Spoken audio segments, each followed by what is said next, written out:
ውድ ቤተሰቦቼ አቶ መስፍን ያደረገውን ድርጊት እንዴት አያችሁት? ልጆቹስ አባታቸውን መካዳቸውን እንደተመለከታችሁት? እንደዛ ማድረግ ነበረባቸው? አባታችን ሞቷን እንኳንም ሞተ ማለት ነበረባቸው? ያደረገው ስራ ቀላል አይደለም። ሆነን ለመናገር እስከ መካድ ያስደርሳል። እውነት ነው። ግን ነበረባቸው እንደዚህ ማድረግ? ማለቴ አንደኛ ሰላም ናት ጅምሩን የጀመረችው። ድሮም ጀምሮ ከእናቷ ጋር ምን አይነት ህይወት እንዳሳለፈች ታውቀዋለች። ስለምታውቀውም ነው በዛን ሰዓት አባታቸው ጥሏቸው ሄዶ ምን ያክል መከራ ምን ያክል ሲቃይ ህይወትን እንዳሳለፉ ሰላም ጠንቅቃ ታውቃለች። ስለምታውቀው ነው እንደዛ ያለችው። ግን ምናሴ እንደዛ ይላል ብዬ በጭራሽ አንድም ቀን አስቤው አላውቅም ነበረ። አባቴ ማለቴ ያው ከዚህ በፊት ካያችሁት ስለ አባቱ ይወደዋል። ግን ቢወደውም ሁልጊዜ ከእናቱ ጎን ቆሞ ነበር የምናየው። ግማሹን አያገባኝም በሚለው ያሳልፈዋል፣ ግማሹን ግን ከእናቱ ወገን ቆሞ ነበር የምናየው። አቶ መስፍንም ቢሆን የሆነ የመከዳት ስሜት እየተሰማው ነበር። ካያችሁ ውድ ቤተሰቦቼ እኔን የታየኝ ወይስ እናንተንም ነው? ሰላም የኔ ምርጦች እንዴት ናችሁልኝ? ሰላም ናችሁ ወይ? በያላችሁበት ሰላማችሁ ብዝዝት ትርፍርፍ ይበልልኝ። እንደተለመደው ለዚህ ቻናል አዲስ ከሆናችሁ ሰብስክራይብ እያደረጋችሁ የደወል ምልክቷን በመጫን ቤተሰብ ሆኖ እንግዲህ ይህ ድራማ ዛሬ የመጨረሻ ጊዜ ሀሳብ አስተያየት የምሰጥበት ነው። ድራማው አልቋል። ያው ያለቀው በሚደብር ሁኔታ ቢሆንም እስከ መጨረሻውን ሄደብን ብለን እንግዲህ ሄደንበታል። ለማንኛውም ላይክ ቤተሰቦች ስወዳችሁ ሳከብራችሁ የኔ ምርጦች የኔ ቀኖች የኔ ሁሉ ነገሮች ማለት ነው እባካችሁን ላይክ አድርጉልኝ። አዲስ የሆናችሁ ካላችሁ ደግሞ ሰብስክራይብ እያደረጋችሁ የደወል ምልክቷን በመጫን ቤተሰብ ሁኑ። እና ወደ ድራማው ስመለስ አቶ መስፍን እንግዲህ ያው አሜሪካን ሄዷል። አሜሪካን ሀገር ሲሄድ ለአቶ ኖላዊ አማክሮት ነበር። አቶ ኖላዊም እንዳትሄድ ብሎት ነበር። ነገር ግን እሱን አልተቀበለም፣ ሄዷል። የእሱም መሄድስ እንዴት አያችሁት? ወንድ ልጅ በዚህ ልክ ወድቆ ወይም ወርዶ መታየት አለበት እንዴ? ወንድ ልጅ ማለት እኮ የቤቱ ምሰሶ ነው። እንደውም ሴትን ልጅ የሚያጠነክራት ወንድ ልጅ ነው አይደለ? ወንድ ካጠገቧ ከሆነ ሴት ልጅ በጣም ጠንካራ ትሆናለች። እሱም እንደዛውና እንደዚህ በጭንቅ ችግር በተፈጠረ ቁጥር ቁጭ አድርጓት የሚሄድበት ምክንያቱስ ምን ይሆን አቶ መስፍን? እኔ ግራ ገብቶኛል በጣም ከሚገባው በላይ። እንደውም እዝራ ሀናን ይች ልክስክስ እናትሽ እገላታለሁ ምናምን እያለ ሀና ላይ ሲፎክርባት ሀና ምንድነው ያለችው? እንግዳውስ አባትክ ያልቻላት እናቴን አንተ በጭራሽ ልትችላት አትችልም። ይልቁንስ የቀን ቅዠት ሆና ሌት ተቀን እንዳታሰቃይህ አርፈ ተቀመጥ እናቴ የሴት ወንድ ናት ነበር ያለችው። እውነትም አዎ ሜላት በጣም ጎበዝ ናት። ካስታወሳችሁ አቶ በቃሉም ቢሆን ከወይዘሮ ሜላት ይልቅ ወደ ቤተሰቦቼ ከአቶ መስፍን ይልቅ ወይዘሮ ሜላትን ነበር በጣም የሚያከብሯት፣ በጣም የሚፈራት። እንደውም መስፍን ምንድን ነበር የሚለው? ካንተ ይልቅ ሜላት ጎበዝ ናት፣ ካንተ ይልቅ ሜላት የሴት ወንድ ናት። ስለዚህ ቦታ ብሰጥ ለሷ እንጂ ለአንተ ምንም አይነት ቦታ አልሰጠህም፣ አንተን አልፈራህም ነበር ሲል የነበረው። እና ከዛም ባለፈ ደግሞ መስፍን ከዚህ ድራማ ላይ የሆነ ፉከራ ብቻ ነው፣ የሆነ ጥጥጥጥጥ መንጨርጨር ብቻ ነው እንጂ እኔ ምንም ቁም ነገር ሲሰራ አላየሁትም። ቤተሰብ እናንተ ድራማውን ተከታትላችሁት ከሆነ እስኪ እንደው አቶ መስፍን ምን አይነት ቁም ነገር ሲሰራ አይታችሁታል? ከድርጅቱ ቢገባ ከአንድም ሁለት ጊዜ ድርጅቱ ከስሯል። እሱ አለመቻት ብሎ ወይም ቤት ውስጥ ተወጥራ በሌላ ስራ በሌላ ነገር ተወጥራ ቤት ውስጥ ብትሆን ከአንድም ሁለት ጊዜ ድርጅቱ በሱ ነው የወደቀው። ቤት ውስጥም ቢሆን ቤት በመብራትም በሉት ቢሆንም በማስተዳደር ምናምን አይችልበትም። እና እኔ ከዚህ ድራማ ላይ አቶ መስፍን ምንም ጥሩ ያደረገው ነገር አላየሁም፣ ወይም እንደ ወንድ በወንድነቱ ምንም ያደረገውን ነገር አላየሁለትም ማለት ነው። እና መጨረሻም አሁንም ቢሆን እንግዲህ ጣል አድርጓቸው ወይም ትቷቸው ወደ አሜሪካን ሀገር ነው ሄደው እና እንደዚህ አይነት አባት በጣም ከባድ ነው ሆነ ለመናገር። እንግዲህ ልጆቹም ቢሆን ከአሁን በኋላ እሱ አባታችን አይደለም እንደውም በሞተ። ግን በጣም ከባድ ነው ሆነ ለመናገር ቤተሰብ ማለት በሞተ በህይወት ባልኖረ ሲሉት ልጆቹ አስባችሁታል? በጣም ከባድ ነው። ምን አይነት ስሜት እንደሚሰማው ለሱ አላውቅም። ያደረገው ጥፋት ወይም የሰራው ጥፋት እንዳለ ሆኖ ግን የራሱ የወለዳቸው ልጆቹ ወንዱም ሆነ ሴቷ አባታችን ሞቷን፣ ካሁን በኋላ እኛ አባት የለንም፣ እንደውም ባልኖረ ሞቶ በነበር የሚለውን በልጆቹ አንደበት ሲሰማ ምን ያክል ውስጡ እንደሚጎዳ እሱና ፈጣሪ ናቸው የሚያውቁት አይደል? ቤተሰብ ያደረገው ነገር ቀላል አይደለም። ሜላትን ብትሆን አዎ እንደሱ አይነት ባል የለኝም ሞቷል። ምነው ሞቶ በነበረ ነው ያለችው። ምክንያቱም ተጎድታለች። መጀመሪያ ያን ደብዳቤ ስታየው ወይም ያስቀምጠላትን ያው አንብባ ስታየው ስትረዳው በጣም ደንግጣ ወረቀቱን ይዛ ወርታች ስትወርድ ፕሌን ተከስክሶ ህዝቡ አለቀ ሲባል ራሷን ስታ ወደቀች። ከዛ ሞተ አልሞተም በሚለው ውዝግብ ላይ ነበረች። ሞተ ብላ እንዳታለቅስ ትቷት ሂዷል። በዛ ጭንቅ ጊዜ፣ በዛ መከራ ጊዜ፣ በዛ ሲቃይ ጊዜ ውጥርጥር ባለችበት ሰዓት ውልቅ ብሎ ሄዷል። በዛ ትናደድ ወይስ ሞተ በሚለው ታልቅስ? ግራ ተጋብታ ወይም ግራ በተጋባ ስሜት ውስጥ ነበረች።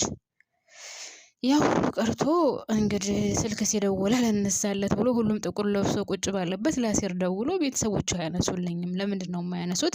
እባክህን ንገራቸው ሲለው አሴር ደግሞ ግራ ተጋብቶ ተምቹን ነበር የጠራው። ተምቹ ራሱ ሊያምነው አልቻለም ነበር፣ እየቃዠ መስሎት። ለአቶ ኖላዊ ነግረውት እንግዲህ አቶ ኖላዊ እንዳልሞተ ነበር የተናገረው። ስልክም በተደጋጋሚ እንደተደወለላቸውና አሴር ጋር የደወለበት ስልክ ተመሳሳይ ስለነበር ስልኩን ሲያስተያዩት ወይዘሮ ሜላት እንደውም አለ የሚባለውን ነገር ስትሰማ ያው ድንጋጤ አይደል ቀጥታ ወደ መስፍን ደውላ ነበረ። ያም ሆነ ይህ ሀና አግረውታል፣ በህይወት አለ። ሀና ግን ከአባቷም አይደለችም ማለት አባቷንም አልተወችም፣ ከሁለቱም ናትኝ። ገብቷችኋል? አባቷም ሲያናግራት ተናደው ነው ምናምን ያለችው። ምንም ያው ውስጧ ቢያዝንባትም እንዳላዘነ ሆና ነው የተቀመጠችው ወይም ነገሮችን የተቀበለቻቸው ማለት ነው። ስለዚህ ውድ ቤተሰቦቼ እኔ አቶ መስፍን ያደረገው ነገር ቀላል ነው እያልኩ አይደለም። በጣም ከሚገባው በላይ ቢክሩትም ያን ያክል ልጆቹን ነው የሚያስቆጣ ነገር ወይም ለምን አደረጉ የሚያስብል አይደለም። ግን ደግሞ ከነገሮች አንፃር ስታዩት ልጆቹ እንደዛ ማለታቸው ከባድ ነው። ብቻ ማርያምን ያው ወላጅ አባት ነው አይደለ? ምትክ የለውም። እንደዛ ማለት አልነበረባቸውም። ግን ደግሞ ከመከፈታቸውና ውስጣቸው ከመረበሹ አንፃር ከዚህ በፊት አድርጎት ስለነበረ ይሄ ድጋሜ ከመሆኑ አንፃር ውስጣቸው ስለተጎዳ ሞቶ በነበር እንደዚህ አይነት አባት ከሚኖረን ቢቀር ይሻላል። በቃ አባት የለንም ነው ያሉት። ምናሴን ካያችሁ ስቅ ብሎ አልቅሶ እናቱን የጠየቃት በጣም የምፈራው ነገር አለኝ፣ ምናልባት ከአቶ በቃሉ ሞት በኋላ እጅሽ ካለበት እኔ አባቴን አጥቼ አንቺን አጥቼ መኖር አልችልም እና እባክሽም በእኔ ምለሽ ንገሪኝ ነበር ያላት ከፍራቱ የተነሳ ምናሴ። ወይዘሮ ሜላትን ብትሆን ኖ ሞት እኔ በጭራሽ የለሁበትም አላቅም፣ እኔ እርግብ ወደ ውጭ መውጣቷ ነው እንጂ የማውቀው ሀገር ውስጥ ኖራ እሱም መግደሏን አላቅም ነበር ስትለው ምናሴም በጣም ደስ ብሎት እንግዳውስ እኔ ሁልጊዜም ከአንቺ ጎን ነኝ፣ አንቺ በጣም ብዙ ዋጋ የከፈልሽ እናት ነሽ። ስለዚህ ያንን መከራ ጊዜ እንኳን አልፈነዋል። ከአሁን በኋላ ደግሞ ምንም ችግር የለም፣ እኔም አድጌያለሁ፣ እኔም ደርሼልሻለሁ እና እኔ ካጠገብሽ አለሁልሽ ሲላት እውነት ለመናገር በጣም ነው ያስደሰተኝ። ምናሴ ታውቃላችሁ አይደለ? ከመጀመሪያ ጀምሮ ከድራማው በጣም አስተዋይና በጣም ጎበዝ በጣም ብልጥ ልጅ ነውና ምናሴ በጣም ነው ያስደሰተኝ። ከእናቱ ጎን መሆኑ ያው ግዴታም ነው መሆንም አለበት። ግን ደግሞ እሱም አባቴ በሞተ እንደዚህ አይነት አባት እንድኖረኝ አልፈልግም ሞቶ በነበር ሲል ውስጤን ተሰማኝ። እንደውም ሜላት ምንድነው ያለችው? ተው አይባልም፣ ምንም ቢሆን አባታችሁ ነው፣ ተቆርጦ አይጣልም። እኔ እሱም ባላገባ ኑሮ እናንተን የመሰለ ልጆች አልወልድም ነበር፣ ስለዚህ እባክህን ተው ነበር ያለችው። ያም ሆነ ይህ ግን በጣም ደስ ይላል። እንደዚህ ደርሶላት ምናሴ አይዞሽ አጠገብሽ ነኝ እንኳን አይደለም ይሄንና ያን መጥፎ ጊዜ እንኳን አሳልፈነዋል ማንም ሳይኖር።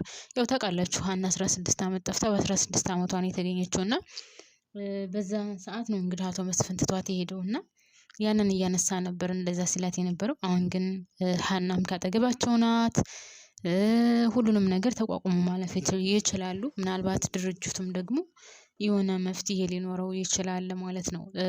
ግን ወደ እዝራ ስንሄድ እዝራ ስለ አባቱ መጥፎነትና ስለ አባቱ መጥፎ ስራ ሊያቅና ሊያምን አልፈለገም።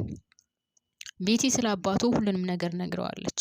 እርግብ ማ እንደሆነች፣ አባቱ ምን ይሰራ እንደነበር፣ የወይዘሮ ሜላትን ድርጅት እንድከስር ያደረገው እሱ እንደሆነ፣ ከዛ እዛ ሲሰሩ የነበሩትን እንድከስሩ የወይዘሮ ሜላት ድርጅት እንድከስር ካደረጉ በኋላ እንዳይታወቁ ወይም ሚስጥር እንዳያወጡ ብሎ እንደገደላቸው፣ በጣም ብዙ ሰው እንደገደለ፣ መጥፎ እንደሆነ፣ ወይዘሮ ባዩሽንም ጓደኛ አድርጎ እርግብን ከዛ ቤት እንድትቀጠር ያደረገው እሱ እንደሆነ፣ የወይዘሮ ሜላት ቤተሰብ ብጥብጥ እንድልና በአንድ እግሩ እንዲቆም ከዛ ድርጅቱ ወደ ራሱ እንዳዞር እንዳደረገ ሁሉ ቤቲ ለዝራ ነግረዋለች። ከሀስከፈ ስለምታውቅ ማለት ነው።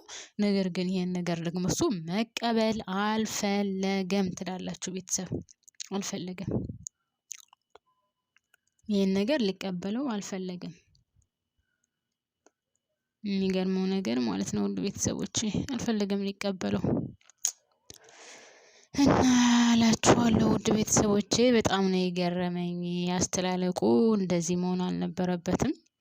እንግዲህ ጽዮንም ሞተች፣ እዝራ ሞተ፣ አቶ በቃሉ ሞተ፣ መስፍን አመለጠ። እርግብ ከሀገር ወጥታ ይሆን አላውቅም። እርግብን የእርግብ መጨረሻ ደግሞ ናፍቆኛል። እርግብ ከሀገር ወጥታለች አልወጣችም አላውቅም። በዛ ቅጽበት አቶ በቃሉን ገላ እውነት የአየር ትኬት ቆርጣ በዛ ቅጽበት ትሄዳለች አላውቅም። እና ደግሞ እሷ ገላው እንደወጣች ሁላቸውም ያውቃሉ። ለምን ለፖሊስ አላመለከቱም? እርግብ እኮ ወደውኑ መያዝ ትችል ነበር አይደለ? ሲቀጥል እዝራ አባቴን አልቀብርም እያለ ነበር። አባቱንም ሲቀብር አላየንም። አባቱን የሬሳ ማቆያ መድኃኒት ተጠቅሞ አስቀምጦታል። አልቀብረውም እርግብን ካልገደልኳት አልቀብረውም ብሎ አስቀምጦታል። እርግብ ከሀገር ወጥታ ቢሆን እንግዲህ እስከምትመለስ ሊያስቀምጠው ነው። ለነገሩ ሞቷል እሱ ለካ። አረ በጣም የሚገርም ነው እውነት። እኔ ጌታን አስተላለቁ በጣም ነው የደበረኝ እውነት ለመናገር። እንደዚህ በዚህ ልክ ወይም በዚህ ሁኔታ ያልቃል ብዬ አልገመትኩም ነበረ። እና ይህንን ይመስላል። ለማንኛውም ድራማው እንግዲህ ያለቀው አቶ መስፍን አሜሪካን ሀገር ገብቷል። ቤተሰቦቹ ክደውታል። ሀናና አሴር አንድ ላይ ሆነዋል። አሴር በጣም አሳዝኖ ነበር በነገራችን ላይ ቤተሰብ። በቃ እኔ ስላንቺ ጉዳይ ደክሞኛል፣ ተይኝ፣ በቃኝ እኔ ላንቺ ያለኝን ስሜት ልትረጅልኝ አልቻልሽም፣ እስካልቻልሽ ድረስ ተይኝ፣ በቃኝ፣ ተይኝ ብሏት ነበር። ነገር ግን እሷ እኔ አንተን ልተውህ አልችልም፣ ለእዝራ ያለኝን ሀሳብ ወይም ለእዝራ ያለኝን አመለካከት አንተ ፍቅር አንሳልኝና በአንተ ላይ ፍቅር ልቤ እንዲዘራ አድርገው ብለዋለች። እንግዲህ ይህንን ነገር አደርገዋለሁ ብሎ ገብቶበታል። ሁለታቸው አንድ ላይ ሆነዋል። በጣም ደስ ይላል።